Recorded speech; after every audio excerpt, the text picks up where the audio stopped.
Fala aí, pessoal, tudo bem? Estamos de volta para nossa aula de Química Orgânica 2, nossa segunda aula. Na aula anterior, a gente começou a estudar a estereoquímica. A estereoquímica é aquela área da química orgânica que estuda os isômeros, um tipo específico de isomeria, na qual os átomos presentes na molécula eles estão dispostos na mesma sequência, porém a disposição espacial desses grupos nas moléculas são diferentes, tá? Então, nós vimos dois tipos de isomeria. Nós vimos os isômeros cis e trans e nós começamos a estudar os enantiômeros. E na aula de hoje a gente vai dar sequência ao assunto. Então, para a gente poder visualizar esses isômeros, cujas diferenças são justamente a disposição de átomos e grupos na molécula, a gente precisa representar essas moléculas com alguma tridimensionalidade. A gente poder ter ideia do que está para frente, o que está para fora, o que está para cima, o que está para baixo.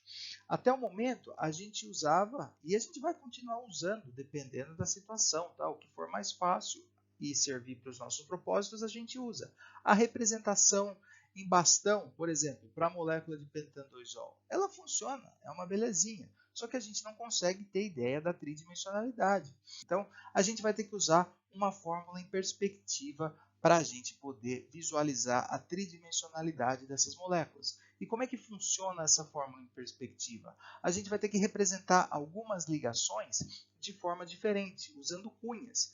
Então, a gente tem a cunha preenchida, a cunha sólida, que vai representar ligações que estão para frente do plano. Então, se o plano é a tela do computador, uma ligação que tenha uma cunha preenchida, ela vai estar para frente do computador, ela vai estar na nossa direção. Uma cunha tracejada vai estar para trás do plano, vai estar para trás da tela do computador. Então, a gente pode representar o pentandoisol, que tem um carbono assimétrico, um carbono quiral. O que é isso mesmo? A gente falou na aula passada.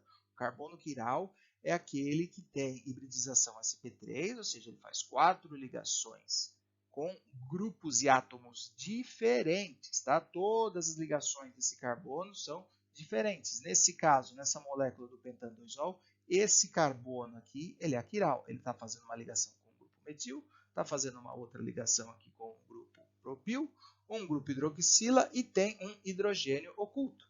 Então, a gente pode representar essa molécula de pentandoisol justamente visualizando a tridimensionalidade dessa molécula. Então, no caso, nós teremos dois isômeros possíveis para essa molécula. São isômeros cuja diferença é a posição dos grupos no carbono quiral, portanto, eles são enantiômeros. Enantiômeros, relembrando, são aqueles isômeros cujas imagens especulares não se sobrepõem. Tá? Então, a mão direita, o reflexo da mão direita vai ser uma mão esquerda no espelho. Então, a gente não consegue sobrepor esses objetos quirais. Tá? O mesmo vale para os enantiômeros, para essas moléculas quirais. Então, no caso, nós temos duas representações possíveis para essa molécula de pentandoisol. Se a gente tem duas representações possíveis, duas moléculas possíveis, a gente precisa de alguma forma ser capaz de diferenciar essas moléculas. Então, essas moléculas, esses enantiômeros, vão ter um sistema de nomenclatura próprio. Como é que funciona as regras de nomenclatura para os enantiômeros? Eles seguem um sistema denominado sistema RS. Como é que a gente trabalha com isso aí? A gente vai ter que visualizar, identificar o carbono quiral e a gente vai ter que priorizar os substituintes, os grupos que estão ligados a esse carbono quiral. Como é que a gente prioriza esses grupos? É com base no número atômico do átomo que está ligado diretamente ao carbono quiral. Quanto maior o número atômico desse átomo ligado diretamente ao carbono quiral, maior vai ser a sua prioridade. Quando nós tivermos o mesmo átomo ligado em posições diferentes. Obviamente, se for o mesmo átomo e o mesmo grupo, dois grupos iguais, esse carbono não vai ser quiral, você está fazendo besteira. Mas você pode ter o mesmo átomo ligado em posições diferentes. Então, como é que a gente faz nesse caso para determinar a prioridade? A gente vai olhar o que vem na sequência desses átomos que está ligado ao carbono quiral. Seguindo, então, a cadeia desses grupos que estão ligados ao carbono quiral, quando a gente encontrar uma diferença, entre esses grupos, a gente vai olhar para essa diferença e vai aplicar a regra anterior. Aquele que tiver um átomo de maior número atômico vai ter prioridade, beleza? Vamos tentar, então, usar esse sistema para a molécula do slide anterior. Então, vamos pegar esse pentan 2-ol aqui, ou 2-pentanol, usando a regra dos substituintes. Vamos numerar os substituintes de acordo com a sua prioridade. Primeiro, então, a gente localiza o carbono quiral. O carbono quiral está aqui, está fazendo ligação com hidroxila, com um grupo metil, um grupo propil e o hidrogênio. Então, ele está ligado diretamente a um carbono aqui, a um oxigênio aqui, ao hidrogênio e a um outro carbono. Então, entre todos esses átomos aqui, o que tem maior número atômico é o oxigênio. Então, o oxigênio é o substituinte prioritário, número 1. Depois tem carbono e tem carbono. Opa, nós temos o mesmo elemento. O que a gente tem que fazer, então? Tem que seguir na cadeia desses dois grupos. Nesse carbono aqui, nós temos hidrogênio, hidrogênio, hidrogênio. Nesse outro carbono aqui, nós temos hidrogênio, hidrogênio, opa, e um outro carbono. Então, esse grupo desse outro lado é o segundo na minha lista de prioridades. Depois vem o carbono do metil, por fim, o hidrogênio, tá? Na maioria dos casos, não vou dizer que na maioria, mas na grande parte dos casos, nós teremos o hidrogênio como sendo o último grupo, o de menor prioridade, o que faz sentido, afinal de contas, o hidrogênio número atômico 1 é o primeiro elemento da tabela periódica. Beleza, fizemos a numeração dos grupos, vamos ver o que vem depois. Para a gente dar sequência no sistema RS, é muito importante que o substituinte de menor prioridade ele esteja orientado para trás do plano. Então, o hidrogênio, que é o último substituinte na sequência de prioridades, ele tem que estar para trás do plano. Nessa molécula aqui, pela cunha tracejada, ele já está para trás do plano. Então, está certinho do jeito que tem que ser. Agora, o que a gente faz? A gente vai conectar com uma setinha circular o primeiro indo para o segundo grupo de prioridade. Então, a gente vai traçar uma setinha indo do primeiro para o segundo grupo. Essa setinha aqui. Agora, o que a gente faz? A gente imagina essa setinha com um volante de carro. Se a gente tiver um volante de carro e fizer esse movimento indo do grupo 1 para o grupo 2. Se seguindo essa setinha num volante no carro, o meu carro virar para a direita, no volante, né? Se eu estiver virando o volante do carro para a direita, a posição desse carbono é R. Do latim, direita é rectus. Se o volante virar o carro para a esquerda, esse carbono vai ser S, porque esquerda no latim é sinister. Tanto que esquerda em italiano, que é uma língua latina, é sinistra, tá? Vamos olhar para a nossa molécula aqui e ver para que direção o nosso carro virou. Então, se a gente está indo do 1 para o 2, o carro está virando para a esquerda. Então, esquerda S. Tá? Se é difícil lembrar R direita, S esquerda. S esquerda, R é direita. Então, o carro está virando para a esquerda. Esse carbono é S, portanto, a nossa molécula é o S-pentan 2-ol. Tá? O restante da nomenclatura não muda. A gente só adiciona um S porque a gente está indicando qual é a estereoquímica desse carbono quiral. Beleza? Vamos ver um outro exemplo.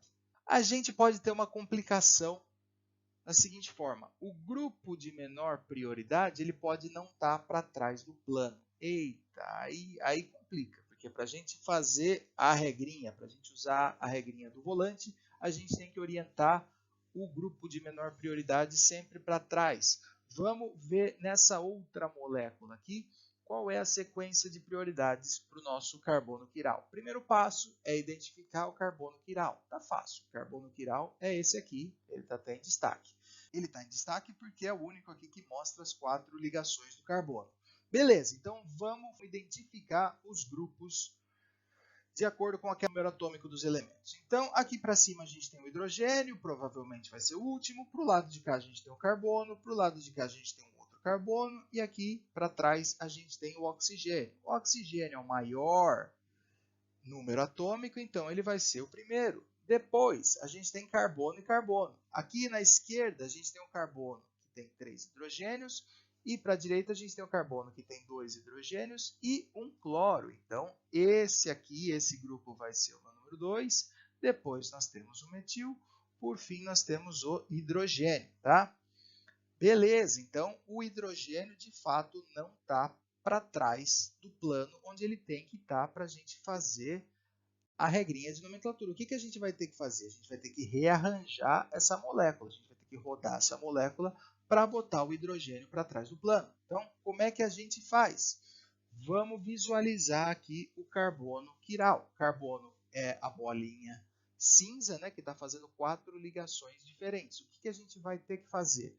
Vamos girar essa molécula 90 graus para a esquerda. Vamos botar esse hidrogênio aqui para baixo. Então, a gente vai girar a molécula aqui atrás para ver como é que vai ficar a disposição dessa molécula.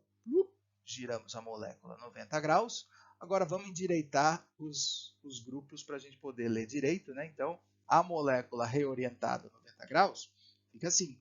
Percebam que o hidrogênio ainda está na direção do plano, tá? A hidroxila continua estando para trás do plano e o metil continua estando aqui para frente do plano. A gente precisa botar esse hidrogênio para trás. Como é que a gente faz para botar esse hidrogênio para trás?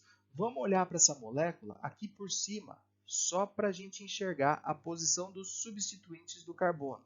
Olhando essa molécula de cima, como é que está a disposição? O hidrogênio está na direção do plano, a hidroxila está lá para trás, o metil está aqui para trás. A gente precisa jogar esse hidrogênio para trás. Então, o que a gente vai ter que fazer? A gente vai ter que rotacionar a molécula aqui agora em 60 graus. Tá?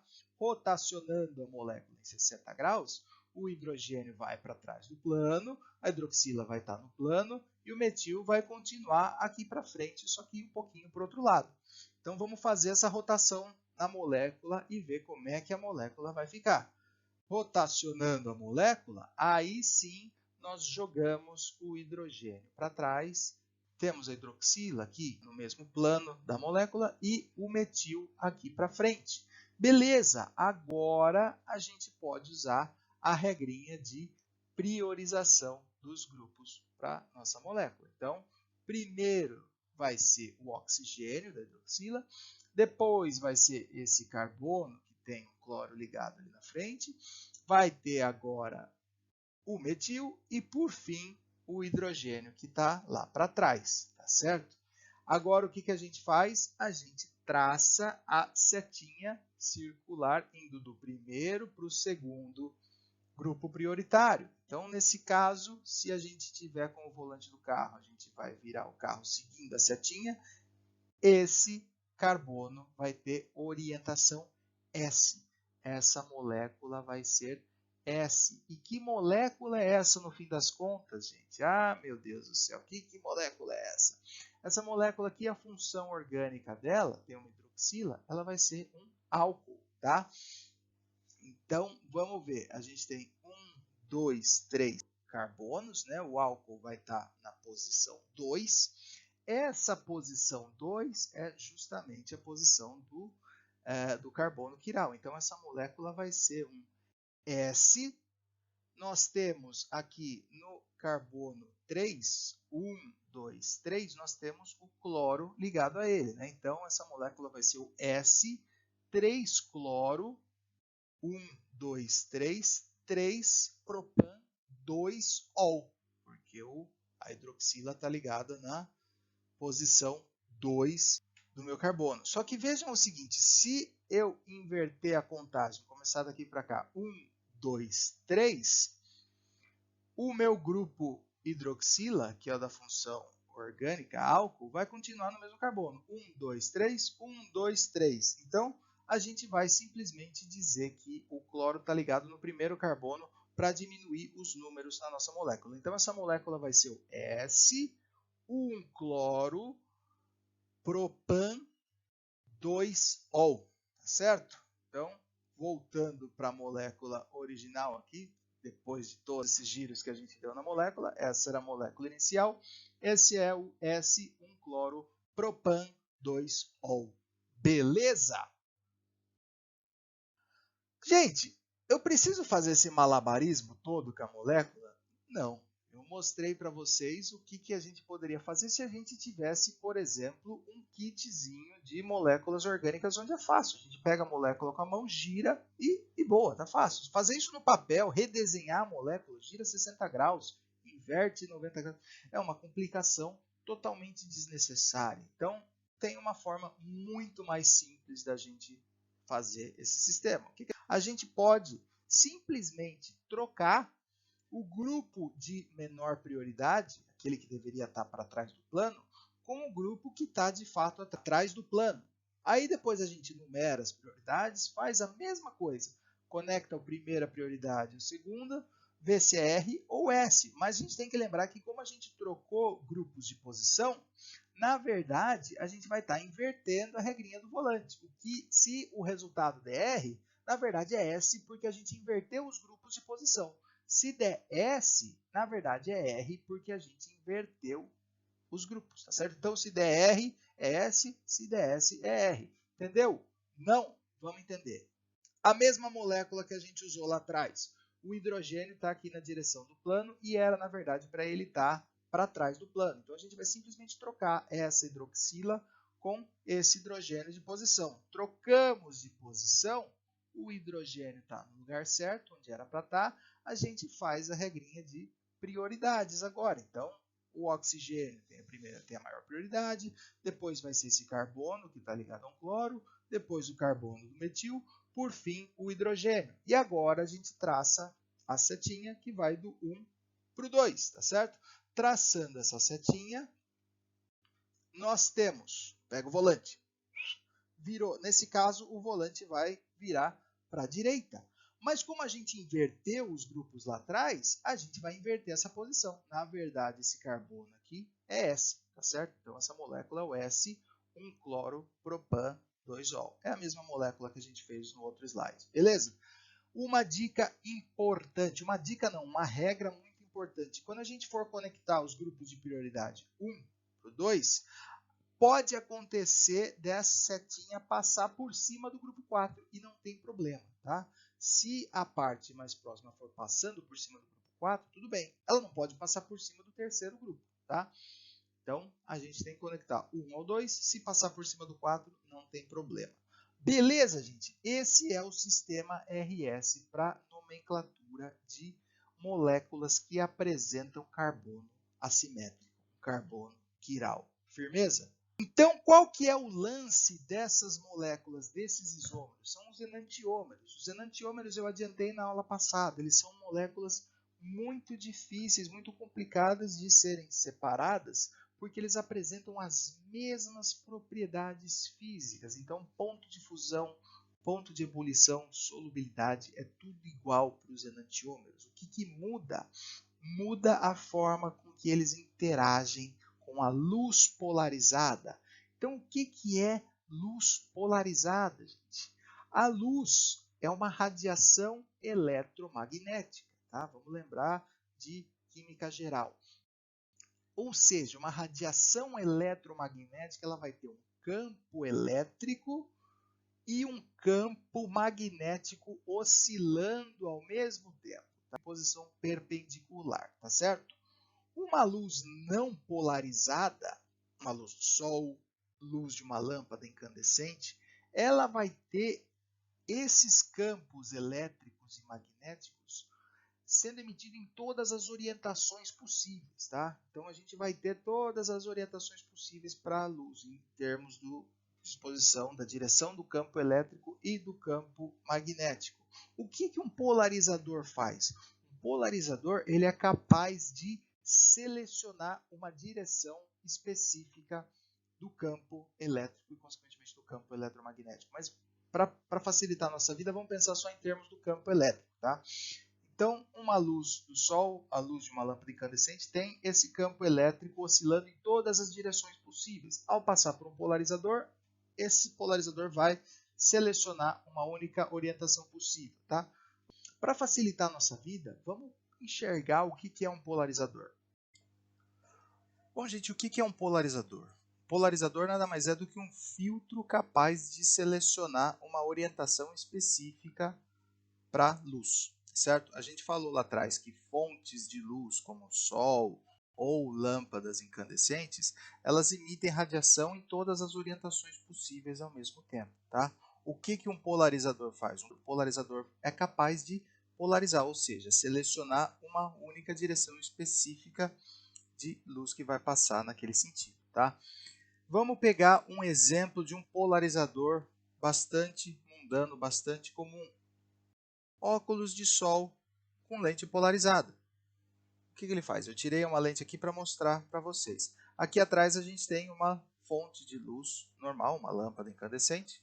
E o que essa lente faz, esse filtro, esse polarizador faz para essa luz? Ele vai selecionar uma direção específica, uma orientação específica de radiação eletromagnética que vai passar através dessa lente, tá?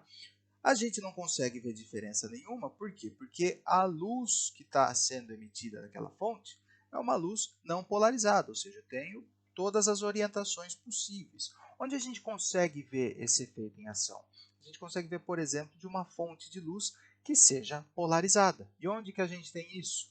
Em tela de computador, tela de celular, alguns televisores, eles emitem radiação polarizada, tá? Então, as telas de LCD, elas emitem luz polarizada. Eu não sei ao certo o motivo. Eu acho que tem alguma coisa a ver com a qualidade da imagem ou com a forma de selecionar quais pixels vão estar acesos na tela naquele devido momento ou não, tá? Mas isso não vem ao caso.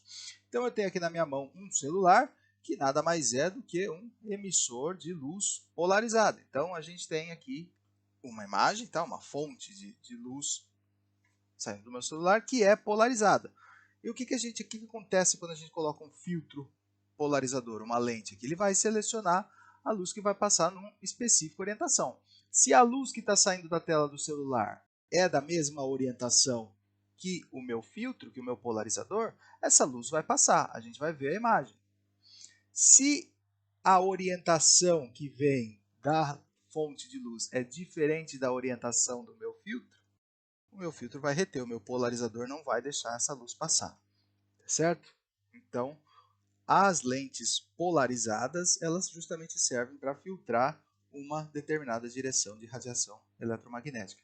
E por que a gente usa lentes polarizadas em alguns óculos? A radiação do Sol, a luz que vem do Sol ou de outras fontes não polarizadas, quando elas refletem algumas superfícies, essas superfícies acabam polarizando a luz. Então, por exemplo, uma poça de água ou janelas, certas superfícies acabam polarizando a luz. Então a gente usa essas lentes polarizadas para dirigir justamente porque ele acaba filtrando essas luzes que são refletidas, que acabam sendo polarizadas. Então com isso a gente acaba tendo menos brilho vindo de outras fontes. Beleza? Beleza, bonitão esse cara aí, né, gente? Voltando aqui para a química agora, para os enantiômeros, tá? Os compostos aquirais, aqueles que não possuem carbono quiral, que não possuem um centro de assimetria, eles não afetam o plano de luz polarizado. Então, o que acontece? Se a gente botar essas moléculas num polarímetro, como é que funciona? A gente tem uma fonte de luz, vai passar por um polarizador, o polarizador vai selecionar uma orientação do campo eletromagnético, vai passar por um tubo contendo o nosso composto aquiral e essa luz vai chegar exatamente com a mesma orientação lá na frente. Por quê? Porque os compostos aquirais eles não afetam o plano de polarização.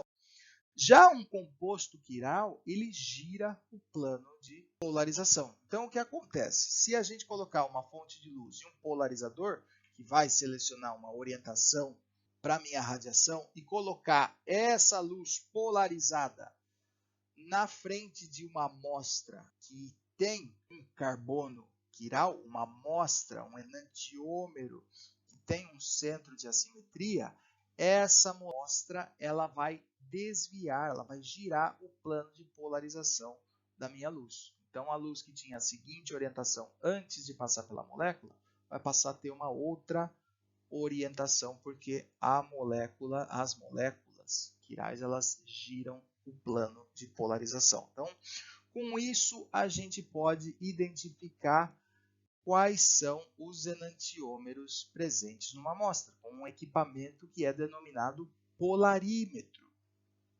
tá certo? Então, a gente diz que os compostos quirais, como eles giram, como eles afetam o plano da luz polarizada, eles são opticamente ativos, enquanto que os compostos aquirais, como não afetam o plano da luz, são opticamente inativos, beleza? Quando um composto gira o plano da luz polarizada no sentido horário, a gente diz que esse composto ele é destrógiro, tá?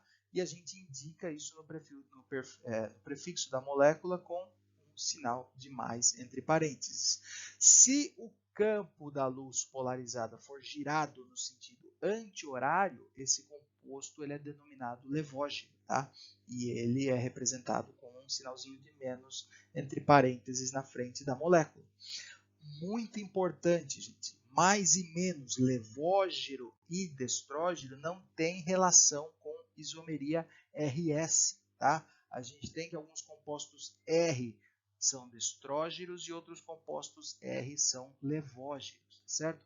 Então, a isomeria RS, ela é uma avaliação única e exclusivamente da distribuição dos grupos na molécula, tá? Então, é uma avaliação visual do sequenciamento dos grupos dispostos ali no carbono quiral. Enquanto que para a gente saber se um composto ele é levógeno ou destrógeno, a gente precisa de uma avaliação experimental. Então, para a gente saber se um composto desvia a luz no sentido horário ou sentido anti-horário, a gente precisa de uma análise experimental realizada em um polarímetro. Então, vamos ver como é que funciona esse equipamento de laboratório, polarímetro. O polarímetro, ele é esse bichinho aqui, tá? Como é que funciona? Quais são os componentes presentes no polarímetro? A gente tem uma fonte de luz, a gente tem um filtro polarizador, a gente tem um espaço para colocar a nossa amostra aqui no tubo e a gente tem aqui um outro filtro de luz. Esse filtro de luz polarizado ele pode ser girado por esse botãozinho, essa rodinha aqui. E aqui do lado a gente consegue ver quantos graus de inclinação a gente girou o tubo. Então a gente coloca o olho aqui e se os dois filtros estiverem com a mesma orientação, a gente consegue ver a luz. Se os dois filtros estiverem com orientações diferentes, ou seja, se a nossa amostra aqui girou o plano de orientação da luz, a gente não vai ver luz, a gente vai ter que girar o segundo filtro para a gente poder enxergar a luz de novo. Com isso, a gente vai poder ver aqui qual foi a inclinação que a gente teve que fazer na segunda lente para poder enxergar a luz polarizada de novo. Consequentemente, esses graus de rotação da nossa lente correspondem à rotação que a molécula lá dentro fez no plano da luz polarizada. Então, com esse experimento, a gente consegue determinar a rotação específica de uma molécula. Então, aqui um esquema de como funciona o polarímetro. A fonte de luz emite luz em todas as orientações. Na primeira lente, nós selecionamos uma única orientação para a luz. A nossa amostra, se for opticamente ativa, ela vai desviar o plano da luz e a gente vai ter a segunda lente que a gente vai ter que alinhar com o plano da luz agora para a gente poder enxergar a luz passando. Tem um vídeo muito legal nesse canal aqui que mostra como você faz um experimento usando o polarímetro, tá? Então, o polarímetro tutorial do canal Kister03. O link para acessar o vídeo está aqui, mas eu vou deixar também na descrição do vídeo e no Moodle, tá? Agora vamos ver um esqueminha no mundo real de como é que funciona o polarímetro. Antes de explicar como é que um polarímetro funciona, no vídeo anterior, onde eu expliquei os polarizadores, tinha mais um exemplo que eu queria dar que eu acabei esquecendo, que é o cinema 3D. Como é que funciona o cinema 3D, gente? No cinema 3D, a gente tem dois projetores projetando imagens sobrepostas na tela. Tanto que quando você tira o óculos 3D, a imagem fica meio borrada. Como é que funciona? Cada projetor projeta uma imagem ligeiramente diferente da outra. E quando a gente usa os óculos 3D, cada uma dessas lentes são filtros, são polarizadores com orientações diferentes. Então, o que vai acontecer? A lente do olho direito, ela vai filtrar a imagem do projetor, que na verdade é para vir para o olho esquerdo. Então, com isso, nossos olhos eles vão enxergar as imagens diferentes, cada uma de um projetor, e o cérebro acaba sobrepondo essas imagens, dando o efeito de profundidade do cinema 3D, certo? voltando ao polarímetro. Então, como é que funciona o polarímetro? A gente viu no esquema que a gente tem uma fonte de luz não polarizada. Nós temos, então, um filtro polarizador que vai deixar passar uma única orientação de luz. Nós temos, então, a cela, a cubeta onde vai a nossa amostra.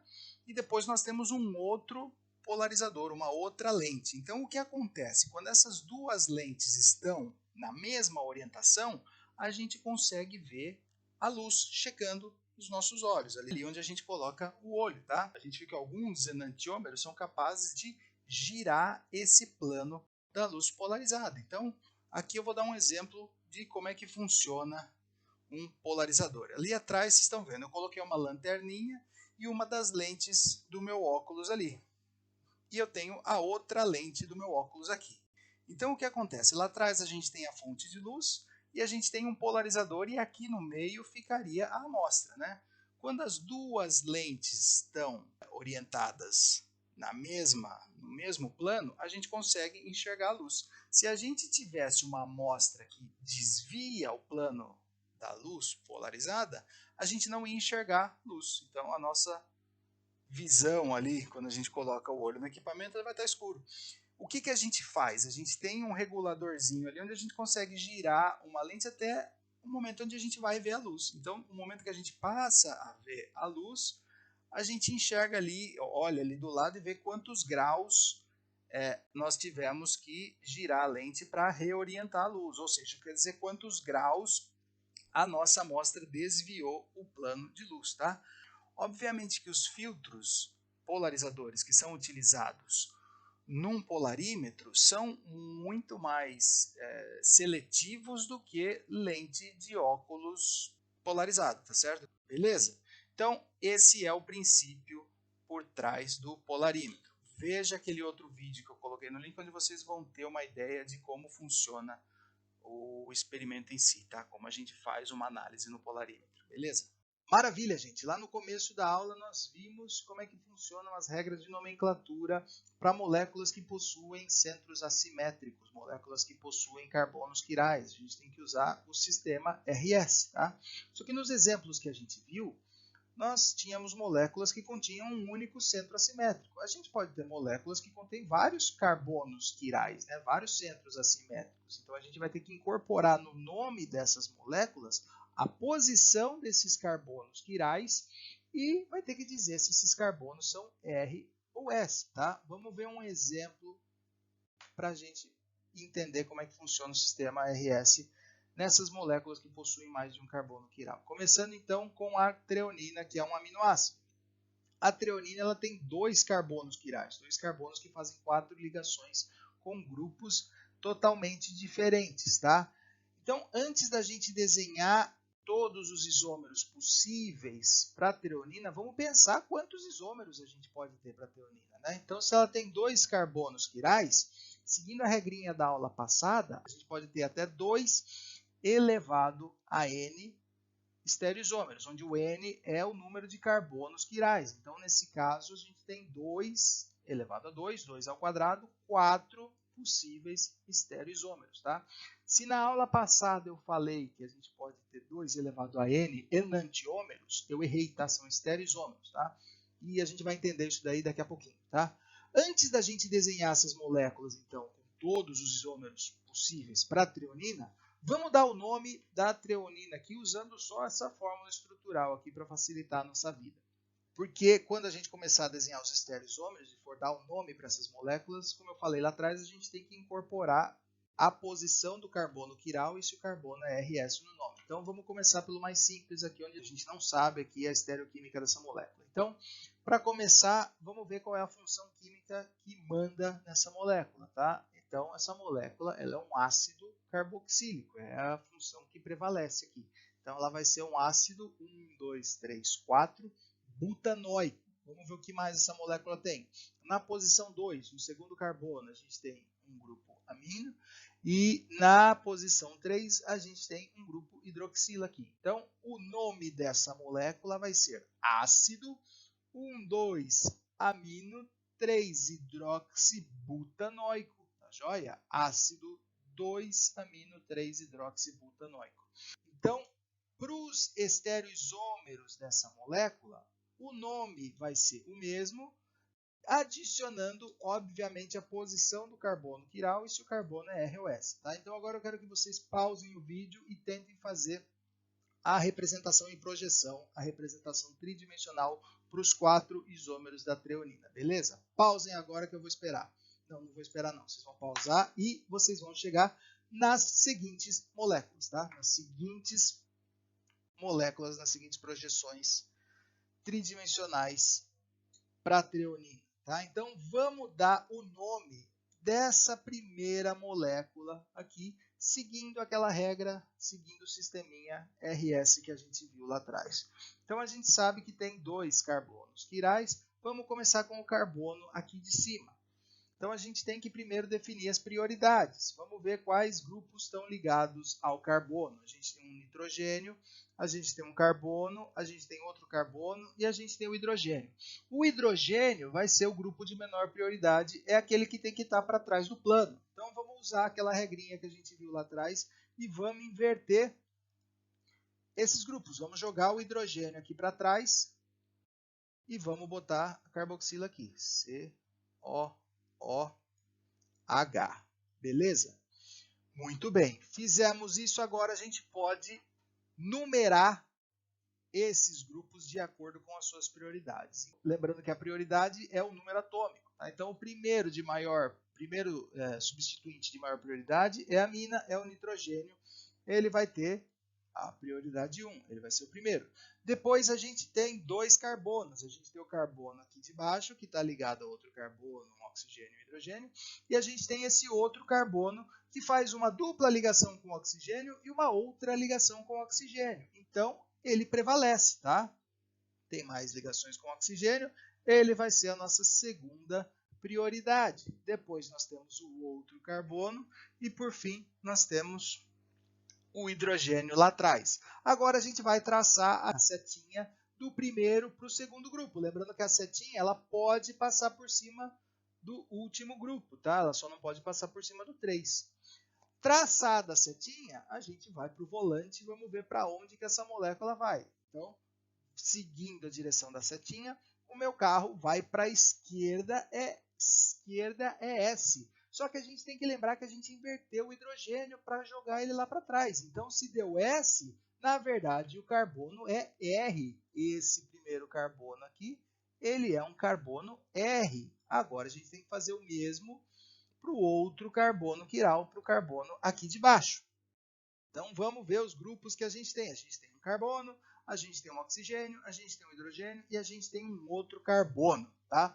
Então, de novo, o hidrogênio vai ser o de menor prioridade e, de novo, ele não está para trás do plano. A gente vai ter que inverter os grupos aqui para jogar o hidrogênio aqui para trás. Então, invertendo aqui, a gente vai ter um hidrogênio e a gente vai jogar o metil aqui para o outro lado. Beleza? Muito bem. Feito isso, agora vamos numerar de acordo com a prioridade os grupos aqui. Então, oxigênio é o de maior número atômico, ele vai ser o primeiro. Depois a gente tem o carbono do metil aqui na esquerda e a gente tem um outro carbono que tem vários outros grupos. Então, esse carbono aqui é o de segunda prioridade, depois vem o metil e, por fim, o hidrogênio. Agora, a gente vai traçar a setinha, indo do primeiro para o segundo grupo. Pega no volante e vê a direção que essa setinha faz para onde que o seu carro viraria. O meu carro está virando para a esquerda, esquerda é S, mas de novo, a gente inverteu os substituintes lá para jogar o hidrogênio para trás. Então, se deu esquerda, na verdade é direita. Se deu S, é R. Esse outro carbono aqui também é R, tá joia? Muito bem, então a gente tem 2 carbonos R na nossa molécula. A gente vai ter que incorporar agora esses carbonos R no nome da treonina que a gente descobriu, que a gente determinou aqui atrás, que é o ácido 2-amino-3-hidroxibutanoico. Como é que vai ficar, então, o nome desse isômero, considerando os carbonos assimétricos? Então, essa molécula aqui vai ser o ácido Agora a gente vai ter que adicionar os carbonos assimétricos. Então, nós temos o 1, 2 e 3. Então, os carbonos assimétricos são o carbono 2 e o carbono 3.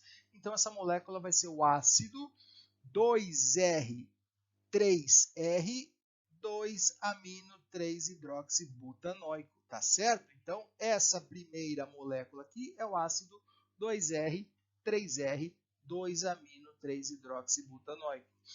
Tentem dar o nome dos outros isômeros, pausem o vídeo e tentem dar o nome dos outros isômeros e vejam se vocês conseguem, beleza? Então, esses são os outros isômeros, os outros estereoisômeros da treonina, beleza?